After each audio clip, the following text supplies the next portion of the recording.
超级超级的。然后我现在要开始学我的英语了。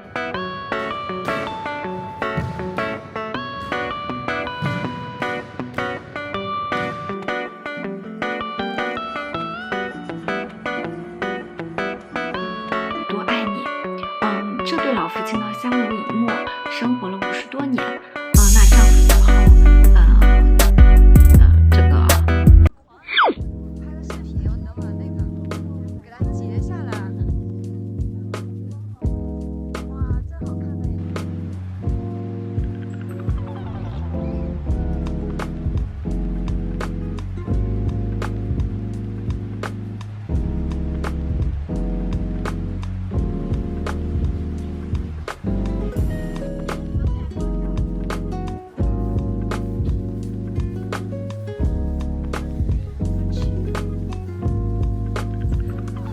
沉浸式的绿色的那个。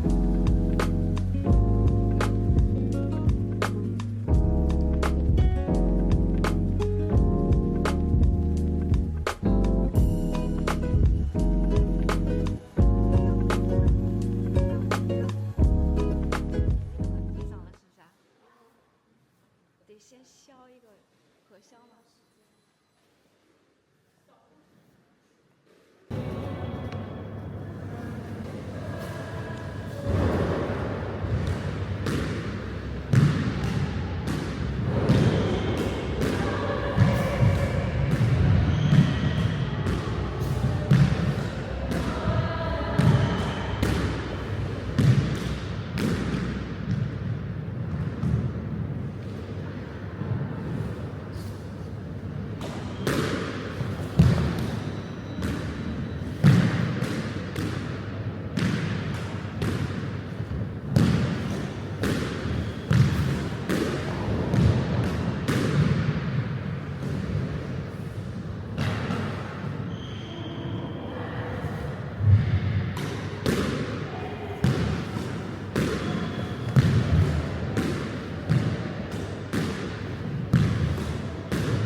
好像现在是可以录的，这怎么还仰天长啸呢？就是。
我刚去洗了个澡回来，然后一回来外面就下大雨了，然后我以为是今天晚上就一直在打雷，然后它又不下雨，然后我还以为今天晚上应该是不下雨了，结果外面超级大的雨，现在雷雨交加，超级大。然后我现在要开始学我的英语了，因为我最近这段时间就是已经有3-4天没有学了，然后想把单词过一遍，然后再看一下书，因为之前可能晚上都是在做其他的事情，然后今天晚上想把那本之前没有读完的那本书继续读一下。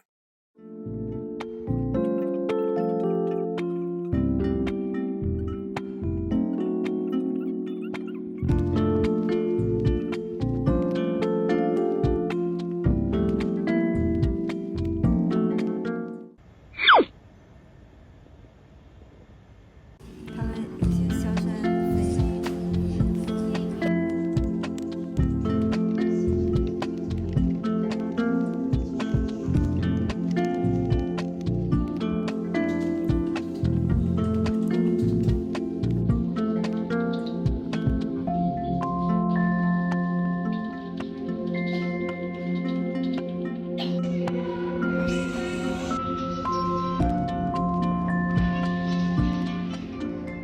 最近我在读一本书，叫《霍乱时期的爱情》。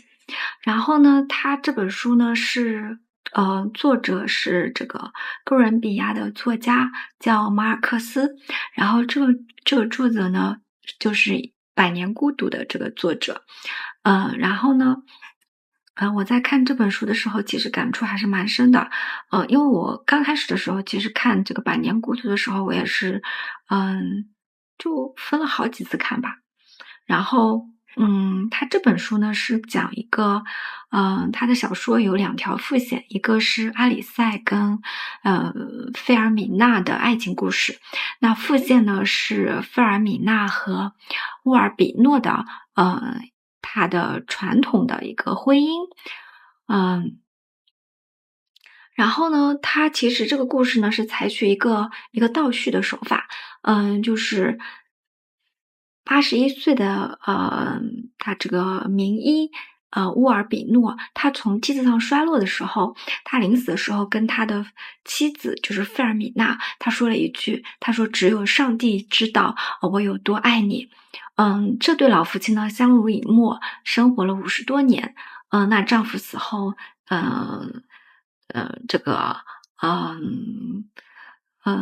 他的妻子费尔米娜也是非常的痛苦的。那费尔米娜刚开始丧失丈夫的时候呢，这个阿里塞就是这个男主啊，他为什么向他表白呢？是因为50多年前呢，费尔米娜她曾经是阿里塞的一个初恋的情人。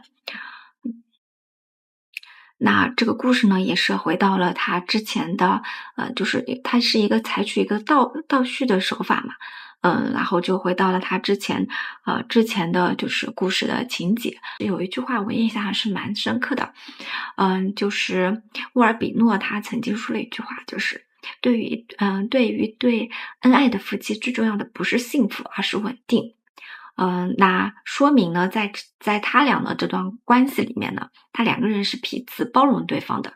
那这种包容呢，不是咬牙忍让，也不是无视问题，而是一种自我的超越。那50多年的婚姻生活，他在婚姻中大大小小的摩擦，最终和所有的幸福时刻在一起，那构成了一幅壮阔的画面。它其实是构成了一个完整的婚姻的一个全貌。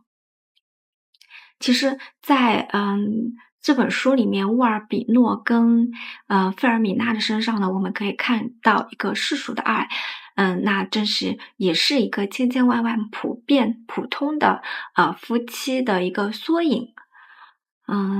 他曾经发誓说要为费尔米娜保留童贞，但是呢，他他去世，在不久以后呢，被一个陌生人，就是发生了关系嘛。他开始跟不同的女性交往，那同时呢，他也是只要是女人，他都是来者不拒的。他前前后后跟大概有600多个女人，然后有很多的这个，他觉得爱情就是灵与肉的结合。他告诉这个费尔米娜，自己一直很喜欢他。那为了今天呢，他已经等了大概有个51年了，然后费尔米娜呢问阿里塞，他说你有没有过别的女人啊？然后非常讽刺的是阿里塞他望着费尔米娜，毫不犹豫地说：“我为你一直保持童声。”其实马尔克斯呢，他是想告诉世人，一个人可以一生他只爱一个人，但是他也可以去爱很多很多人。那无论是哪一种爱情，其实都是值得尊重的。那无论是哪一种爱情，它最初的归属都是对生命的热爱。